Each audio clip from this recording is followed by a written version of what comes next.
Mesdames, Mesdemoiselles, Messieurs, bonjour. Qui a attaqué et pourquoi le député UDR Michel Degrailly?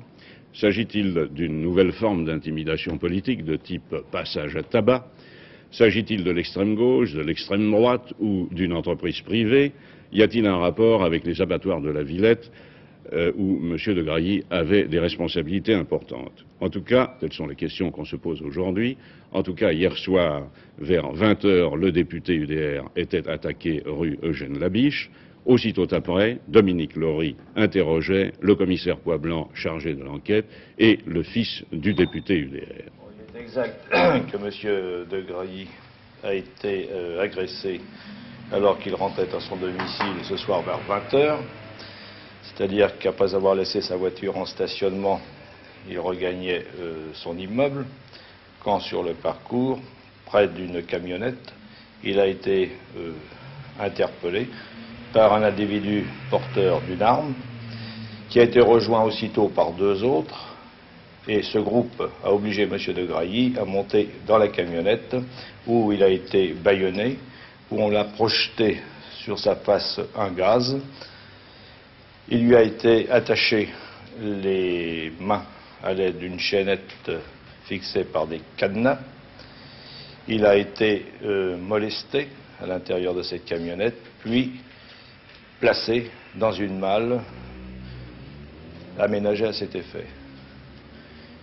Puis la voiture a démarré, elle a roulé pendant quelques minutes, et M. Degrailly, se rendant compte que la voiture stationnait, qu'il n'y avait plus personne dans le véhicule, s'est libéré par lui-même après avoir fait éclater la malle et s'être débarrassé des liens qui lui enserraient les poignets. Dans la voiture, il a été trouvé une lettre dactylographiée par laquelle la Nouvelle Résistance populaire revendiquait cet acte d'agression à titre d'avertissement, est-il écrit dans cette lettre. Voilà, monsieur. Les faits, ils sont d'abord beaucoup moins dramatiques qu'on a pu les relater. Mon père rentrait chez lui, garait sa voiture, en sortait, il était 8 h du soir. Il s'est vu entouré de 4 nervis qui étaient armés de revolvers, qui l'ont entraîné à l'intérieur d'une camionnette. Et là, parce que moi, la relation que je vous fais des faits est de seconde main, je ne suis pas très précis. Ils se sont battus, la camionnette a été entraînée à 500 mètres de là, dans un square. Votre père a été sévèrement frappé? Mon père a été frappé de multiples fois, oui. Moi, je ne sais pas exactement quel et où, quel coup il a reçu, n'étant ni médecin ni témoin. Je sais qu'au bout d'un certain moment, ces agresseurs se sont éparpillés, abandonnant la camionnette, et mon père qui a pu regagner son domicile à ce moment-là. Est-ce que votre père donne une explication à cette agression? Je crois que l'explication qu'il en donne et qui ressort de la logique politique de son action, c'est qu'il s'agit d'un commando d'extrême droite, bien qu'il y avait un tract laissé dans la camionnette, ce tract qui essaye de faire croire à une agression d'extrême gauche, bien que cette agression n'aurait eu aucune logique en raison de la personnalité de mon père. C'est manifestement un tract inventé. Vous pensez que c'est une organisation d'extrême droite? C'est la logique que ça peut avoir, oui. Je vous rappelle que M. Degrailly a 50 ans, qu'il est avocat et qu'il est secrétaire général de l'amicale parlementaire Présence et Action du Gaullisme. Je vous rappelle également, sans vouloir établir un lien bien entendu entre les deux choses, que M. Degrailly avait intenté un procès en diffamation à M. Jean-François Devet, directeur de Minutes, c'était en juillet dernier. Cela dit, au chapitre des affaires françaises, peu de choses, sinon des grèves, une qui se poursuit, celle des postes, qui va durer jusqu'à la fin de la semaine. Il s'agit de la grève lancée par la CGT et la CFDT. Quant à la grève d'Air Inter, il semble qu'elle touche à sa fin, puisque la reprise du travail est décidée. Air Inter augmentera, nous dit-on, dès demain le nombre de ses vols et assurera environ 80% de son trafic, qui redeviendra tout à fait normal dès le 27 novembre. À l'étranger, au Pakistan, 2 survivants du cyclone ont été tués par des sacs de riz qu'ils ont reçus sur la tête et qui tombaient d'un hélicoptère. Eh bien, vous voyez, c'est bien là une mort dérisoire qui est un peu à l'image du désordre très oriental des secours aux affamés dans ce pays où la faim est telle que les hélicoptères, que leurs équipages risquent constamment d'être mis en pièces. L'armée s'est décidée enfin à arroser de chaux vives des cadavres qui n'avaient pas été enterrés depuis 11 jours. Le gouvernement a pris en main l'organisation des secours, le président Yahya Khan en tête.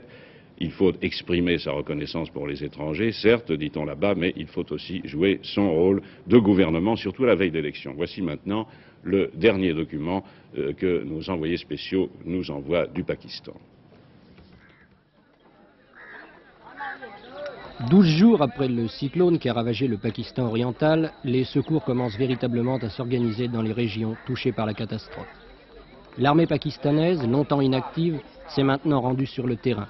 Avec l'aide des secouristes français, anglais, américains et allemands, elle a commencé les premières distributions de vivres. Mais tout n'est cependant pas très simple. Comment expliquer par exemple à ces populations illettrées, traumatisées par ce qu'elles viennent de vivre, que les conserves qu'on leur offre sont bien du poulet et non du porc, que leur religion leur interdit de consommer? Alors, ne reste que le riz, qu'on distribue à raison d'une assiette par personne.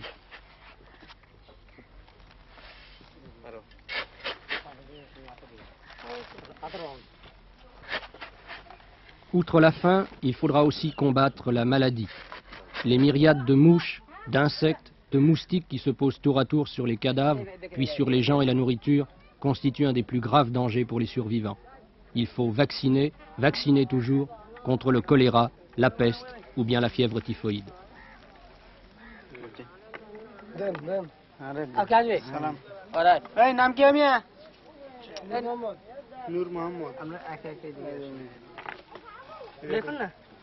Mais on ne peut vacciner tout le monde. Dans des villages isolés, des gens malades meurent sans qu'il puisse encore être question de les évacuer.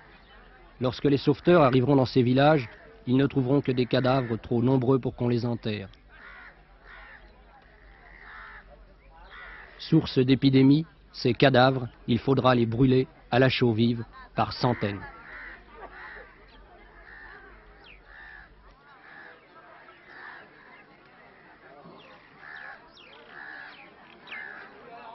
Pour les survivants, cependant, lentement, difficilement, la vie reprend.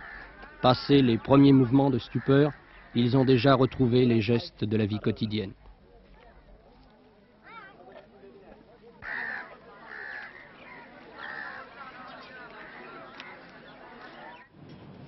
Lucien Baudard, vous étiez l'envoyé spécial de France Soir au Pakistan et vous êtes rentré hier, je crois. Alors je voulais vous poser une question sur ce Pakistan que vous venez de voir. Comment se fait-il que dans un pays où le cyclone est, si j'ose dire, une espèce de spécialité, il n'y ait pas également des spécialistes pour s'occuper du cyclone, une espèce de plan hors sec pour le cyclone, par exemple? Ben, rien n'est fait pour ça. Ça ne se conçoit pas. On est dans un pays où ce qu'on appelle les catastrophes immenses, les catastrophes de la nature, eh bien, sont encore considérées comme des choses naturelles. Chaque année au Pakistan oriental, dans ce monde extraordinaire que sont les bouches du Gange, du Brahmaputra, de ces fleuves immenses, c'est un pays de boue, d'eau stagnante, de marécages. C'est un pays où vraiment, de limon où la terre est à peine faite, eh bien, là-dessus vivent une masse humaine absolument incommensurable.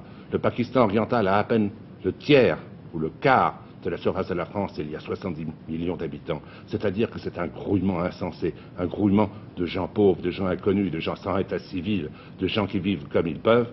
Et chaque année, ils sont frappés par des fléaux naturels immenses. Chaque année, il y a des inondations dues à la mousson. Chaque année, les fleuves débordent. Et ça fait 10 000, 20 000 morts, 30 000 morts. C'est considéré comme normal et ça vaut à peine quelques lignes dans les journaux. Simplement, cette fois-ci, la catastrophe a été plus grande. La catastrophe a été immense. Mais dans le pays même, eh bien, on n'y a d'abord pas tellement attaché d'importance. Il a fallu plusieurs jours avant de réaliser l'amplitude de cette catastrophe. Cette fois-ci, c'était une vague qui venait de la mer et qui a submergé toute la région côtière, cette région où justement on distingue mal ce qu'est la terre, ce qu'est le fleuve, ce qu'est la mer.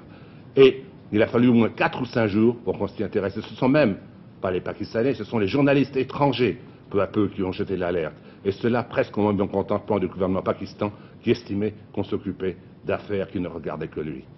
Et parce qu'en effet, il faut expliquer, le Pakistan est dans une situation très spéciale. Il y a deux Pakistans.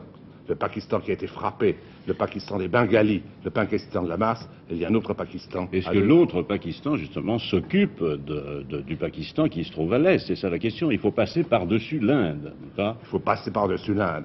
Et l'autre Pakistan, lui, c'est un Pakistan arabe, c'est un Pakistan blanc, c'est un Pakistan de grands seigneurs, c'est un Pakistan réactionnaire qui est occupé surtout de questions de prestige, qui est surtout préoccupé de ses querelles avec l'Inde, qui est surtout préoccupé des traditions anglaises. C'est un Pakistan de grands seigneurs bien mis, de généraux, qui a une belle armée, une belle aviation, dont les principaux soucis sont le sport, le cricket et le polo. Et non pas cette terrible catastrophe. Et non pas cette masse. Merci Lucien Baudard. En Guinée, le calme semble être revenu à Conakry, la capitale, après ce débarquement d'éléments étrangers plus ou moins identifiés, cela malgré de nouvelles tentatives de débarquement dont parle Radio Conakry. Les Portugais continuent à nier toute participation à des opérations hostiles à la Guinée. Et André Blanchet a interrogé les premiers voyageurs revenus de Guinée depuis les événements.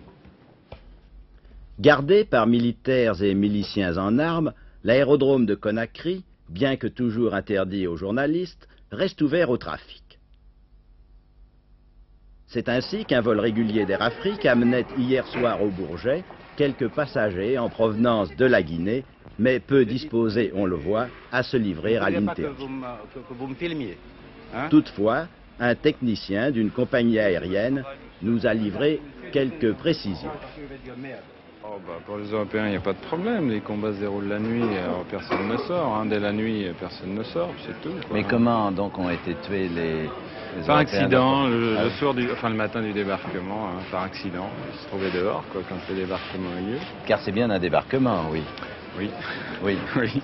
On a vu des gens qui débarquaient. Oui, qui rembarquaient. Ah, qui rembarquaient aussi. Ouais. Mais des Africains ou des Européens également? Du tout. De tout, oui, oui. Et ça, tout le monde pouvait le voir. Oui. Bien sûr. Oui. Ça correspondait au communiqué de la radio. Oui, peut-être sauf les quantités, quoi. Oui. Et les quantités, c'était quelques individus ou bien de vrais bataillons? Non, peu de monde quand même. Peu de monde, oui. Est-ce que l'ensemble faisait beaucoup de coups de feu, on tirait beaucoup?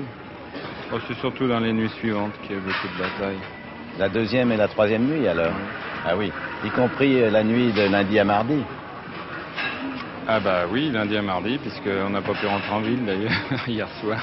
Depuis où? Depuis l'aérodrome. Notre lieu de travail. Ah oui, mais ils n'ont pas essayé, les insurgés ou les envahisseurs n'ont pas essayé de prendre l'aérodrome? N'allons pas trop loin. Bon, merci. Enfin, il n'y a pas d'inquiétude à avoir pour les Européens qui se trouvent à Conakry. Aucun problème. Les ambassades sont sur la fête. Les victimes du départ, c'était par accident, quoi. Oui. Maintenant, tout le monde prend des précautions, quoi. Mais peuvent-ils sortir pour aller au ravitaillement? Oui. Dans la journée, dès que le soleil est levé, il y a... Et le travail a repris normalement ce matin, comme l'avait demandé le gouvernement. Oui.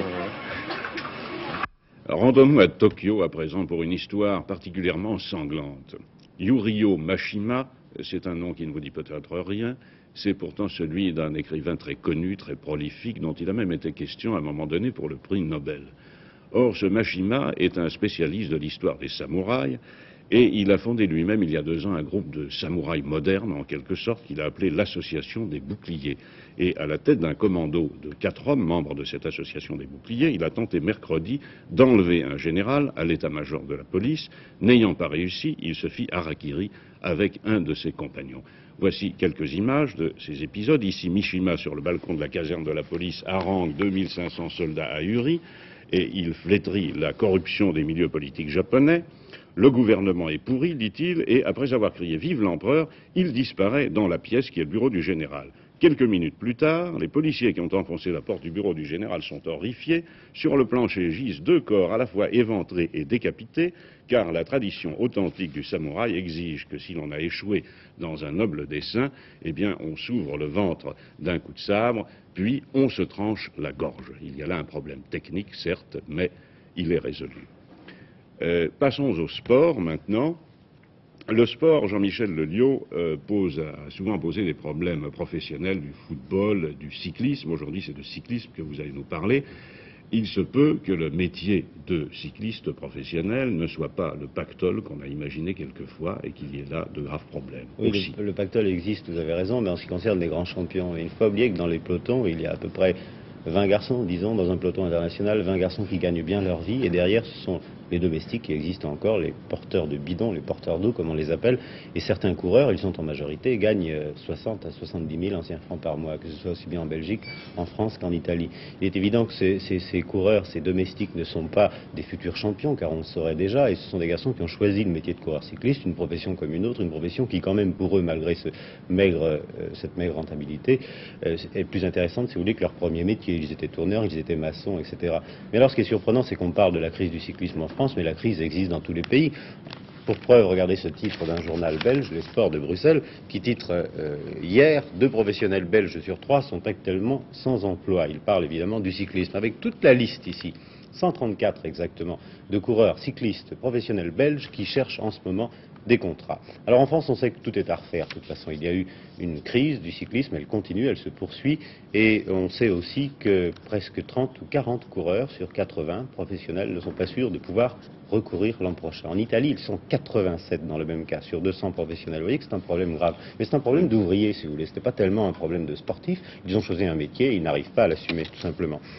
Donc en France, il faut dire que tout est à reprendre à zéro, aussi bien l'entraînement, un chiffre, Merckx, que nous allons voir dans quelques instants, nous disait qu'il avait couru cette année près de 40 000 km à bicyclette, et sur ces 40 000, il avait fait 15 000 km d'entraînement. L'entraînement disparaît petit à petit du coureur cycliste, dans le métier de coureur cycliste, et c'est dommage évidemment, car on n'arrivera jamais à avoir des champions en France si on ne conçoit pas cette notion de l'entraînement comme on la conçoit dans les autres pays. D'autre part, en Belgique, les problèmes existent, vous l'avez vu d'après ce journal, et les groupes extrasportifs refuse de se lancer maintenant dans l'aventure de la marque d'un groupe extrasportif, si vous voulez, quand on sait qu'un coureur coûte à la firme 50 000 anciens francs par an. Or, il y a une vingtaine de coureurs par groupe. Cela représente des sommes considérables et ce n'est pas toujours très rentable pour les firmes.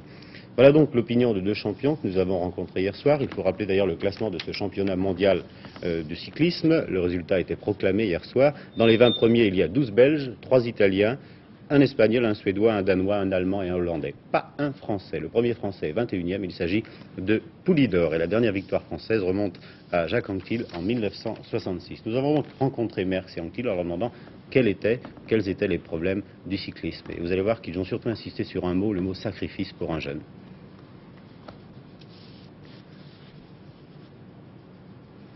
Pour l'instant, disons que le cyclisme français passe une crise plus forte que les autres pays, mais enfin, il y a quand même eu des champions tels qu'un Anquetil, un Poulidor, un Bobet, tout ça, de la grande époque. Vous pensez que ça va revenir? Ça reviendra certainement. Je crois que surtout, il faut encourager les jeunes à faire du cyclisme, et peut-être que ça, ce n'est pas toujours le cas en France. C'est une question très difficile que je vais vous poser. Si vous étiez responsable au sein de la Fédération du cyclisme français, quelle serait la première mesure ou quel serait le premier conseil que vous essayeriez de donner aux jeunes qui veulent faire du vélo? Ben, écoutez, le premier conseil, c'est de faire du vélo le plus possible, si je puis dire, de vivre pour son vélo, c'est-à-dire de tout sacrifier. De tout sacrifier en premier lieu, car le métier de coureur cycliste, ça ne va pas de soi-même, il faut quand même faire des sacrifices importants, et je crois qu'il ne faut pas prendre non plus le cyclisme à la légère, car le cyclisme est quand même un sport très très dur, et je crois que ça c'est primordial. Oui, en fin de compte, et si on suit votre raisonnement, c'est qu'on demanderait aux jeunes de ne pas tellement le prendre en dilettante, mais de faire un métier très sérieusement. Oui, certainement, car si les jeunes prennent le métier de coureur cycliste à la légère, eh bien, ils sont perdus à l'avance, car je vous assure, le cyclisme demande énormément de sacrifices et il faut les faire. Si on ne les fait pas, alors il vaut mieux ne pas de choisir cette direction-là, je peux dire. Actuellement, il y a des problèmes à la fédération. Si j'étais tout seul à diriger le cyclisme professionnel, je ne ferais pas de miracle. Ce qu'il faut avant tout, c'est essayer de découvrir d'autres champions. Vous pensez d'abord tout baser donc sur des champions. Et vous autre attaquez également à la base. Vous savez, les jeunes au vélo. Il faut essayer de les faire venir au vélo. Vous savez qu'avec la vie moderne, le sport cycliste est un sport très difficile. Il faut faire des sacrifices très jeunes, même à l'âge de 15 ans, alors que les jeunes, on ne peut pas leur en vouloir, ont envie de s'amuser un petit peu. Et avant tout, pour devenir un champion et un grand champion, il faut faire des sacrifices, et les sacrifices de presque toute sa jeunesse. Si c'était à refaire, Jacques, vous le referiez? Oh, je recommencerais volontiers, oui. Voilà une belle parole. Au large de Saint-Brieuc, la petite île de Bréhat bénéficie ou bénéficiait d'une bénédiction tout à fait particulière puisqu'elle est interdite à la circulation, exception faite de 6 tracteurs. Des pirates apparurent un jour, ils furent cités devant le tribunal qui a rendu sa décision. Mais avant de vous dire ce que cette décision, et afin que vous puissiez bien comprendre de quoi il s'agit, je vous propose d'abord cette enquête de Louis Doucet. Il se passe des choses dans l'île de Bréhat.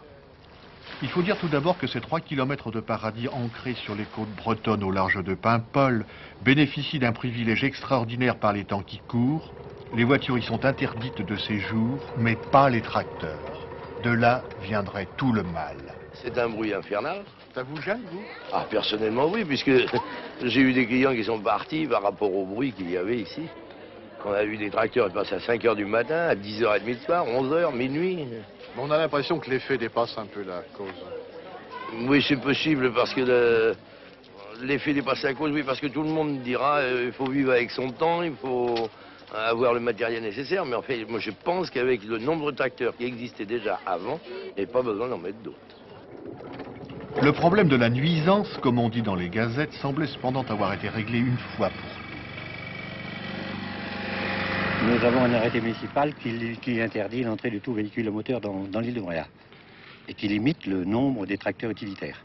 Combien? 6. C'est tout? C'est tout. Il n'y a pas de vélomoteur, il n'y a rien? Il y a un vélomoteur pour le docteur et les vélos sont autorisés mais à 12 km à l'heure. Nous devons garder son cachet touristique à Bréhat, car c'est les touristes qui nous font vivre. Vous voulez faire une espèce de réserve naturelle pour les hommes, non? Oui. Une société protectrice des hommes. Des hommes. Qui sachent apprécier encore la beauté de la nature, le calme et l'air pur. Or, les 6 tracteurs officiels n'y suffisaient, paraît-il, pas. 600 habitants en temps normal, 6 à 8 000 en pleine saison. Alors, au mépris des règles établies et du petit tracteur taxi qui poursuit son bonhomme de chemin, un clandestin fut introduit dans l'île. 7 moteurs, sur une étendue équivalente à la distance du Carrousel à l'Arc de Triomphe, autant dire la révolution. C'est quand même pas la place de la Concorde, Bréhat. Non. Maintenant, écoutez, sur la place de la Concorde, il y a cet avantage, c'est que la circulation, n'est-ce pas, est bien organisée. Bon, chacun passe en son temps, les voitures ne font pas de bruit. Ce qu'il faudrait à Bréhat, ce n'est pas tant diminuer le nombre de tracteurs, mais c'est d'organiser leur circulation. C'est-à-dire empêcher les tracteurs de s'arrêter devant la porte des clients en laissant les moteurs en route. Créer un sens unique, bien limiter les vitesses. Alors, il y a beaucoup à faire. Ce qu'il faut, c'est organiser. Ce qu'il faut, c'est supprimer l'anarchie. Il n'est pas question de supprimer les tracteurs quand ce sont des outils de travail et dont on a besoin. Voilà le mot lâche, des outils. Et voici à l'œuvre, sur la vedette du ravitaillement quotidien, les instruments diaboliques de la société de consommation. Et parmi eux, le troublion, le porte-virus de la pollution, le corsaire. Celui qui sabre les principes au nom d'un autre principe, le 7e tracteur, le fraudeur. Cette enquête de Louis Doucet a été faite au mois de juillet. Or, le tribunal n'a pas condamné les 4 prévenus, car ils sont devenus 4, et cela au nom de la liberté du travail et du commerce. Eh bien, souhaitons qu'on n'abuse pas de cette liberté pour qu'elle ne périsse pas étouffée. C'est très beau l'organisation, mais des sens uniques dans cette île, c'est un peu triste aussi, vous ne trouvez pas? Au moment où l'on parle des États généraux de la femme européenne, Jacqueline Alexandre est allée voir, à l'occasion du passage à Paris des chœurs de l'armée rouge, est allée voir des femmes soviétiques pour leur demander ce que veut la femme soviétique. Hier soir, au Palais des Sports, a eu lieu la première représentation des chœurs de l'armée soviétique qui se produisait pour la première fois en France, accompagnée d'une troupe de danseuses du Bolchoï, engagée par l'armée soviétique pour accompagner le groupe à travers le monde. Nous avons profité de leur passage à Paris pour tenter de comparer les problèmes de la femme française, soulevés dernièrement lors des États généraux de la femme, et ceux d'une soviétique. Elles connaissent mal les Françaises, elles ont seulement pu vérifier à travers la vitre de leur autocar que la femme française méritait bien sa réputation, vivante, jolie et élégante. À l'énumération des principaux problèmes abordés aux États généraux, elles ont eu des réactions diverses. Nous avons fait une bonne fois la Révolution en 1917. Depuis, nous avons les mêmes droits que les hommes, à travail égal, salaire égal. La loi est la même pour les deux sexes. Comment une femme russe peut-elle concilier une vie de famille et le travail à l'extérieur? De nombreux jardins d'enfants et des crèches sont mis à la disposition des mères de famille. Pour celles qui n'aiment pas s'occuper de leur intérieur, elles sont aidées par des femmes payées par le gouvernement. Et le problème de l'avortement, est-ce qu'il est reconnu en Russie?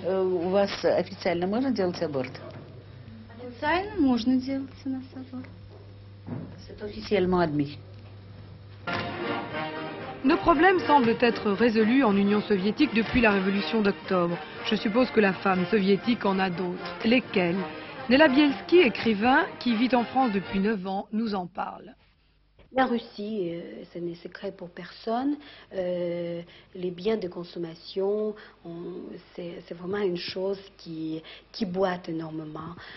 Je parle de vêtements, je parle de la nourriture, d'alimentation, et tout le système de distribution de ces produits, ça boite aussi énormément. Eh bien, c'est la femme qui en souffre. Si après une journée de travail, elle est obligée d'aller, qu'elle a fait absolument également avec un homme, et où elle fait preuve de toutes les capacités que fait l'homme, et puis qu'elle est obligée d'aller faire la queue quand c'est elle qui le fait pour avoir du lait, pour avoir du pain, pour avoir du chou, pour faire son boche, eh bien, c'est vraiment, comme c'est réparti vraiment sur tous les jours, et ça se passe ainsi, évidemment, moi je trouve que c'est une chose très très grave, mais ça fait évidemment ça fait la partie des problèmes tout court, des problèmes économiques. C'est pour cette raison qu'une femme soviétique ne peut pas tout de même se révolter trop, de se réunir en états généraux et dire bon, alors les queues maintenant c'est fini, maintenant nous voulons qu'il y ait des belles chaussures qu'on va faire cette file d'attente pour les obtenir, parce qu'ils ne disent pas acheter, ils disent obtenir quelque chose. Je pense que même déjà ces des petites nuances de vocabulaire, ça prouve que vraiment pour une femme, ça représente des difficultés très très sérieuses.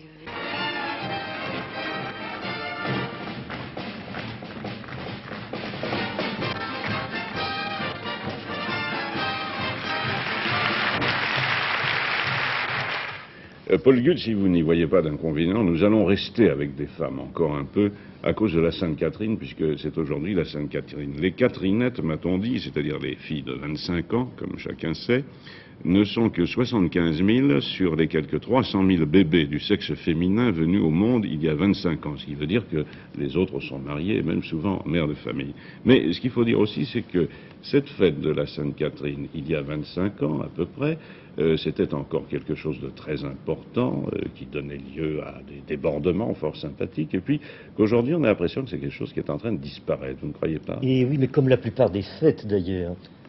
Jamais on entend parler de fête, surtout les jeunes, vous savez, c'est un mot très, très à la mode chez eux, la fête. Et en réalité, les fêtes disparaissent, de même le carnaval aussi a disparu. Et la Sainte-Catherine, je me rappelle quand j'étais étudiant, surtout à Paris, c'était une fête extraordinaire, d'une gaieté, d'une spontanéité et d'une drôlerie merveilleuse. Et toutes les cousettes des ateliers de couture rivalisaient d'ingéniosité pour fabriquer des bonnets. Je suis sûr que vous êtes homme, Paul Guth, à nous dire ce que c'est exactement la Sainte-Catherine. Mais oui, il faut d'abord remonter à Sainte-Catherine elle-même. Je vais faire un petit peu le pédant.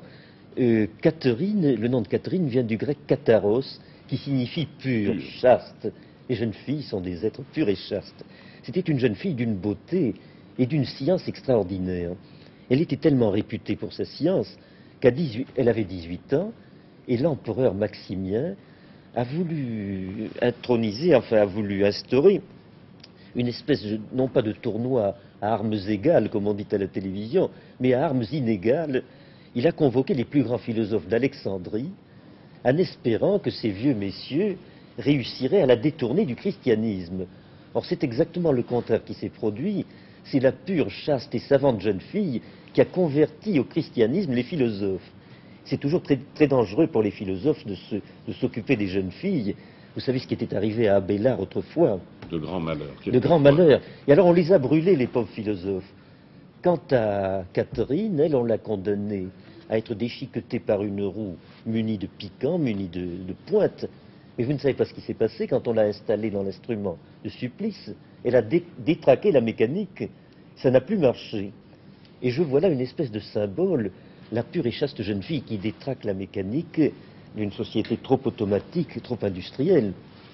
Par exemple, toutes les hôtesses, comme les hôtesses de l'air, elles ne détraquent pas l'avion sur lequel elles sont embarquées, mais elles le changent quand même, elles l'humanisent, elles le rendent vivable. Tout est symbolique dans l'histoire de Sainte-Catherine. Je vous remercie, Paul Gut.